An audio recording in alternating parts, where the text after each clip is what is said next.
Hello my student, I hope you are doing well. It's me again, Madam Gracious Kanzieni from Educare TZ. My Form 4 student, we are proceeding with our chemistry subject and we are proceeding with the Necta solving questions. My student, the aim of this Necta solving question is to ensure that you as a student, you can able to provide the correct response toward your questions in examination, but also the aim is to know how to convince a marker because most of students they fail to convince a marker. Kwenye maswali yao wanakuwa wanajitungia maswali wenyewe kwenye mtihani, wanajibu maswali randomly, so they tend to fail how to convince a marker na wanakosa maksi zao za kutosha. Therefore, through Educare Media, my student, you will be able to know how you can convince a marker, but also utajua ni namna gani unaweza ukajibu mtihani wako kwa njia sahihi, kwa mfumo sahihi, na ukamshawishi msahishaji akakupa maksi zako zote. So, my Form 4 student, today we are proceeding with the Necta 2020 and we are proceeding with the question number 13 and 14. Katika sessions zilizopita tuliona maswali mengine, but today we are proceeding with the question 13 and question 14. My Form 4 student, the question 13 states that carbon is one of the elements that has allotropes. Explain how the allotropes of carbon differ from each other. 15 marks. My student, this question, first of all, you have to recall swali lako linatoka kwenye concept gani na linahusiana na nini. This question is from the concept of non-metal and their compound, whereby it is the concept of carbon, na swali linamtaka mwanafunzi aelezee about the allotropes of carbon, how these allotropes of carbon they differ from each other. And my student, another question is question 14, whereby it is said that despite the corrosiveness, sulfuric acid is very important in industry. Kwamba ukiachana na its corrosiveness, kwamba yenyewe ina ile corrosive effect, lakini ukiachana nayo yenyewe ni very important, ni ya muhimu viwandani. Therefore, explain the importance of sulfuric acid in industry by giving 60 points. So, student anatakiwa aelezee the 6 importance of this sulfuric acid in the industry. Now, my student, swali lina maksi 15. The same apply. First of all, you have to consider the weight of the maxi. Unatakiwa uangalie uzito wa maxi maxi za swali lako. Then is where you can able to provide the correct response kulingana na uzito wa swali. Swali lina maksi 15. Kwa hiyo unatakiwa ujielezee. Na this question, my student, the question number 13 and 15 ni maswali ambayo yanapatikana kwenye section C. So you have to be brief. Lazima uelezee vizuri kwa undani ili yule msahishaji akuelewe vizuri na ili uweze kupata maksi zako zote. Now my students, we are going to see the answers one after another. By starting the question number 13, whereby tulikuwa tumeona kwamba carbon ilikuwa na sum of allotropes. Sasa, how do they differ from each other? Now, the first of all, you have to understand that carbon exists into 2 allotropes, kwamba yenyewe ina exist katika 2 allotropes. Carbon as a graphite and carbon as a diamond. Kwamba we have the 2 allotropes of carbon. We have the carbon ambayo ana exist kama diamond, but also we have a carbon ambayo ana exist as a graphite. Now, my students have to understand that what is allotrope. Allotrope ina maana gani? Therefore, allotrope is the existence of an element in more than one form at the same physical state. Kwamba, okay, you can see that the same element exists in different form, lakini inakuwa na the same physical state. So, we are talking about carbon, but you can see at the same time, the carbon exists in terms of diamond, but also exists in terms of graphite.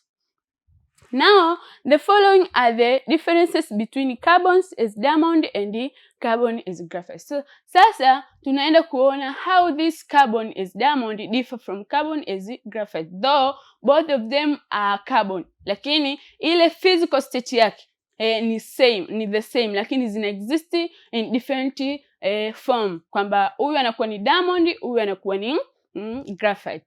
Therefore, let us see their differences. How do they differ from each other? Now let us start with the diamond.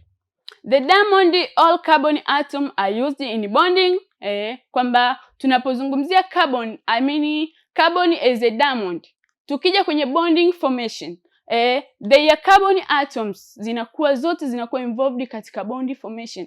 You can see that carbon lazima iwe bonded na 4 carbon kwa sababu ya sifa yake ya kuwa tetravalence. Therefore, you can see that ile bondi 4 zote ambazo zinazunguka carbon atom zinakuwa bonded. That's why tunasema kwamba diamond, their carbon atoms zinatumika kwenye bonding formation. But now, how about the carbon of the graphite? You can see that one of the 4 carbon atom is not used in bonding, only 3 are used. Kwamba katika graphite ni carbon pia, lakini you can see that kwenye bonding formation au kwenye bonding mechanism there is a difference. Kwamba kwenye hii graphite only 3 bonds zinakuwa involved while 1 inakuwa excluded. So this is how the diamond of the carbon and the diamond of the graphite differ. Now, another one is diamond is very hard, hence used in drilling. Kwamba we know that the diamond is very hard. Tunapozungumzia very hard mean that ni ngumu kiasi kwamba inaweza ikawa applicable katika various areas au katika ile material ambayo yanatumika katika drilling mechanism au drilling purpose. For instance, my student katika topic ya non-metal and their compound, which is form 4 topic, tulisoma kuhusiana na concept of carbon as a non-metal. Tukasoma his concept, properties of this carbon. So my student, you can go through our education media there. Kama hauna understanding kuhusiana na his concept, therefore you can sit there and you can get more knowledge concerning this topic. Also, graphite is soft, hence used as a lubricant. Kwamba tunapokuja kwa graphite, this is soft. Kwamba yenyewe ni soft, so inatumika katika process of making grease au katika hizi mechanism za lubricant. Tunapozungumzia lubricant, tunaelezea zile mechanism za kulainisha some of the substance or some of the apparatus. For instance, utakuta kwenye magari wanakuwa wanatumia zile lubricant, zile oils, some of the oils wanazitumia, zile grease wanazitumia katika kulainisha vile vyuma. Therefore, this is the application of the graphite or the diamond, I mean carbon of the graphite. Another one is diamond has high refractive index, making it suitable for use in jewelers. Kwamba this carbon of diamond yenyewe ina high refractive index. Tunapozungumzia refractive index, hii refractive index yake inaipa ile capability au inaifanya hii diamond inakuwa suitable kwa ajili ya kutengenezea hizi jewelers. But also the graphite now has low refractive index, hence inakuwa dull. Kwamba yenyewe inakuwa na low refractive index, haiwi na ile refractive index kubwa. But also the diamond has octahedral shape. Tunapozungumzia octahedral shape, simply tunamaanisha ile shape ambayo it's made up of 4 bond atoms. For instance, tumesema kwamba this diamond it is bonded with 4 number of atom bonds, kwamba zile carbon atoms zinakuwa bonded, zina involve 4 bond. Lakini tukija kwenye graphite exists in layers which slide over each other. Kwamba tukija kwa graphite, for instance, tumeona kwamba only 3 bonds zinakuwa involved. Therefore, zenyewe zinatengeneza layers ambazo zinakuwa zina exist. Ambazo hizi layers zinakuwa slide to each other, zinakuwa zimebebana. Therefore, Diamond yenyewe inakuwa na hiyo shape ya octahedral, lakini hii hapa inakuwa ina exist katika layer ambazo zinakuwa zina slide over each other. Diamond does not conduct electricity. Why? Simply because of delocalized electrons. Kwamba diamond it have the delocalized electron. Their electrons are locked.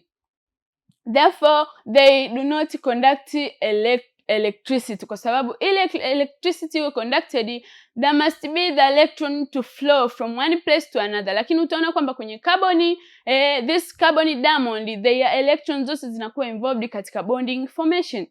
Therefore, graphite conduct electricity, but when you come up to graphite, their electron can move from one place to another. Tumeona kwamba yenyewe involve zile 4 bonds of electron. Kwa hiyo kwa sababu kunakuwa na some of the electrons zipo free, therefore they can move from one place to another and therefore they can produce the electricity. That's why tunasema kwamba graphite yenyewe ana produce the electricity, while this diamond, carbon of the diamond does not provide the electricity or do not conduct electricity. Now my students, that is about the question number 13, ambapo mwanafunzi angeonyesha hizo allotropes of carbon ambazo ziko mbili tu ambazo zina exist as carbon of diamond and carbon of graphite, akaonyesha tofauti zake jinsi zinavyotofautiana. Huyu mwanafunzi alikuwa anatakiwa apate marks zake zote, na hii ndo namna ambayo hata wewe unatakiwa ujibu ili uweze kumconvince maka, lakini ili uweze kufaulu vizuri mitihani yako, kwa sababu once you provide the correct response katika ile systematic manner, ndo pale ambapo utapata marks zako vizuri, lakini pia ndo pale ambapo utafaulu vizuri mitihani yako. Now my students, let us see the question number 14. The question number 14 tuliona kwamba the whole sulfuric acid kwamba ni most wanted in the industry, most crucial in the industry, lakini yenyewe ina corrosive effect, kwamba ukiachana na ile corrosive effect yake yenyewe ni mostly wanted. Therefore, tutoe 6 uses of sulfuric acid in the industry. Kwamba sulfuric acid in the industry ina kazi gani? And my student, we know that in the industry is where the economic purpose can be developed, kwa sababu shughuli za kiuchumi zinategemea shughuli za viwandani and so forth. Kwa hiyo utakuta shughuli nyingi za viwandani ndo zinahitaji sasa au zina apply hii sulfuric acid, na yenyewe ni corrosive. Sasa kuachana na kwamba ni corrosive, ina corrosive effect, what are their uses? What are their function in the industry? Therefore, sulfuric acid is used in the manufacture of fertilizers in the industry. Kwamba hii sulfuric acid inatumika katika kumanufacture these fertilizers in the industry. When we talk about fertilizers, we are talking about those inorganic substances ambazo zinaweza zikatumika kama katika growing the plant, boosting the plant growth and so forth. Kwa hiyo hii sulfuric acid is very crucial kwa sababu inatumika katika kuzalisha some of the fertilizers, ambazo hizi fertilizer my student tunazitumia mostly katika tunazitumia mostly katika our domestic purpose, for instance katika kilimo.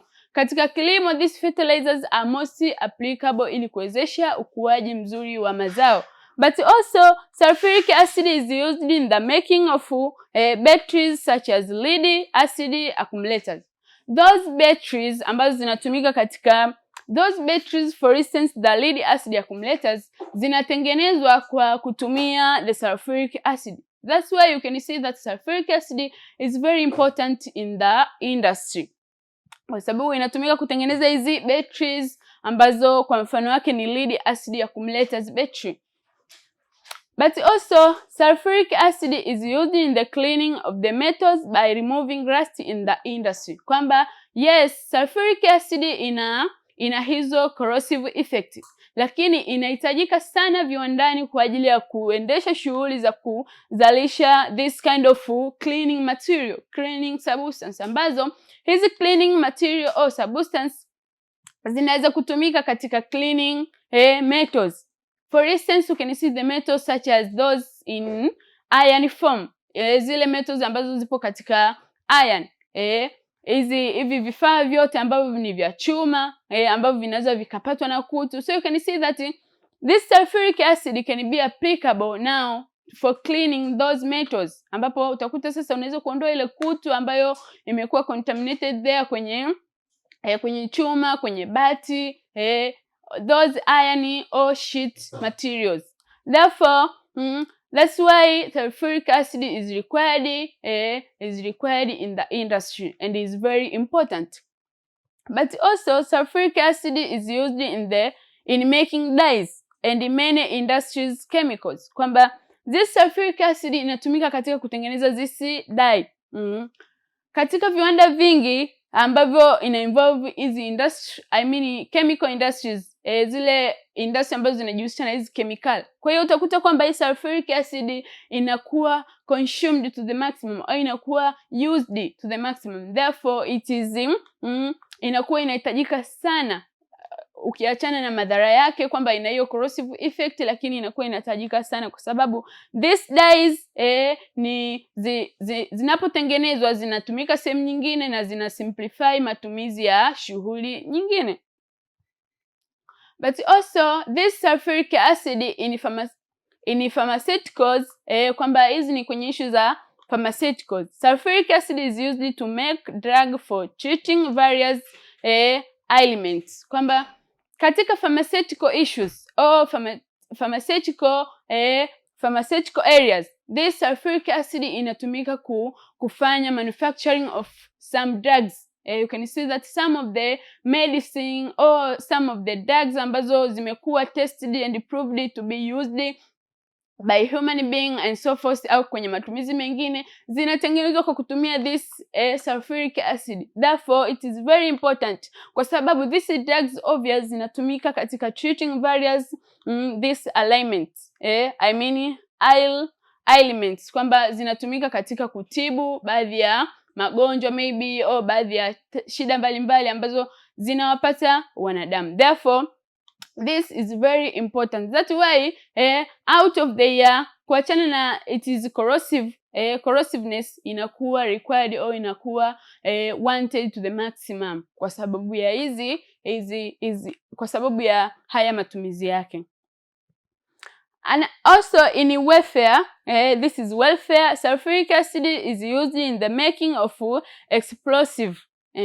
Kwamba katika welfare this one inatumika katika kutengeneza this explosive, wale ambao wanatengeneza yale mabomu.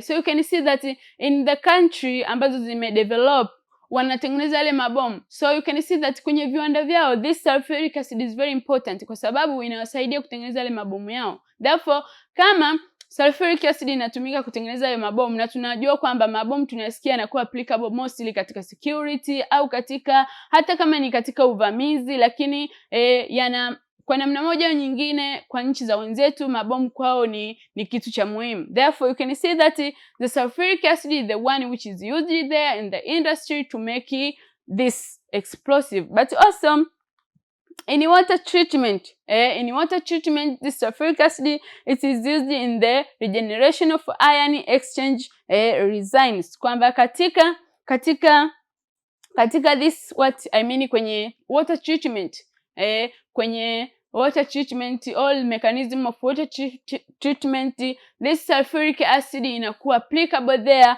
for the aim of regenerating those ion exchange ambayo tunazita resins. So you can see that water treatment inafanyika daily katika viwanda tofauti tofauti au katika method mbalimbali ambazo zimekuwa simplified, watu wanazitumia kutreat water ambapo water inatoka kwenye water bodies, inakuwa treated, inawekwa kwenye tanki, therefore watu wanatumia katika matumizi ya domestic purpose. So you can see that katika process nzima ya water treatment, katika method mbalimbali, maana hii water treatment ina method tofauti tofauti, therefore this sulfuric acid also inakuwa applicable, na matumizi yake ni kwamba inasaidia kwenye ile regeneration of ion exchange, kuregenerate those ion exchanges zinakuwa regenerated kwa uwepo wa huyu sulfuric acid. Therefore sulfuric acid is very important. But also my student, Another one is sulfuric acid is also used in sugar and pepper bleaching. Kwamba hii sulfuric acid inatumika vile vile katika sugar but also katika pepper bleaching. Tunapoongelea pepper bleaching is where you can see that pepper it is made from the wood. Kwamba mtu alichukua mbao then baada ya kuchukua ile mbao as a material or raw material akaichukua ile malighafi akaiconvert akapata pepper. Na hizi shughuli zote zinafanyika viwandani. Sasa ile mechanism ya kufanya ile pepper hadi inakuwa ni white, anafanya bleaching, kunakuwa na changes of color there, kwamba from a certain color to the colorless, ambayo ndio ile white unaoiona karatasi ni nyeupe, sio ni ya rangi gani. So this mechanism katika viwandani wanategemea kutumia sulfuric acid ili waweze kufanya hizi bleaching mechanism katika pepper but also katika sugar. Katika sugar making wanatumia hizi sulfuric acid. Therefore my student, this is how mwanafunzi angetakiwa ajibu swali lake, swali la 13 and 14. Kwamba swali la 14 mwanafunzi angetakiwa elezee hayo matumizi au muhimu wa sulfuric acid, kwamba sulfuric acid ina corrosive effect au it is made up of corrosiveness. Lakini sasa kulingana na hiyo, kwa nini ni muhimu katika viwandani? Kwa nini inahitajika? Therefore mwanafunzi angetakiwa pass through the uses akiangalia ule umuhimu wa hii sulfuric acid kama tulivyoelezea hapo. Kwa hiyo mwanafunzi angetakiwa elezea swali lake, na hili swali lina max 15. Therefore you have to be serious, you have to be brief, ili sasa umconvince yule msahishaji akupe hizo max zako 15. Na haya maswali obviously yanakuwa ni maswali ambayo kufanya wewe unakuwa na sehemu kubwa ya kujieleza. We say it a subjective question, kwamba you can explain the way you understand, no limitation, kwamba hapa lazima uweke sulfuric acid A, B, C, D. No, the way you can explain. Kwa hiyo mwanafunzi atakaelezea kwa namna yake, lakini yupo sahihi na ameelezea vizuri pointi zake, obvious you will convince maka, utapata max zako as much as possible na utafaulu vizuri. But also kwenye swali letu la 13 ambalo tumeona zile allotropes of carbon, mwanafunzi angetakiwa ajibu kwa namna ile kama tulivyodiscuss. Therefore that is how you can provide the correct response, but also is how you can convince your marker. My student, napenda nikushauri kwamba wewe mwanafunzi wa form 2, wewe mwanafunzi wa form 4, wewe mwanafunzi wa form 3, lakini hata kama ni wa form 1, you have to pass through this session, kwa sababu hizi session tunasolve maswali tofauti. Kwa sababu tunapozungumzia Necta form 4 here, we are dealing with the summative assessment. Mean that kuassess au tunamwassess mwanafunzi kuanzia kidato cha kwanza, cha pili, cha tatu hadi cha 4. Therefore wewe mwanafunzi wa form 1 utakutana na maswali mbalimbali, utajua jinsi gani maswali yanaulizwa, but also wewe mwanafunzi wa form 2 vile vile utapata kitu. Wa form 3 na wa form 4 utakuwa ni rahisi sasa kufanya review ya maswali ya vidato ulivyopita, lakini kwa ajili ya kujiandaa vizuri for your coming Necta. My student, after saying so and advise you like that, I would like to say this marks the end of our discussion. Thank you so much for watching. Don't forget to subscribe, like and comment our media Educare TZ. Bye bye. Have a nice moment.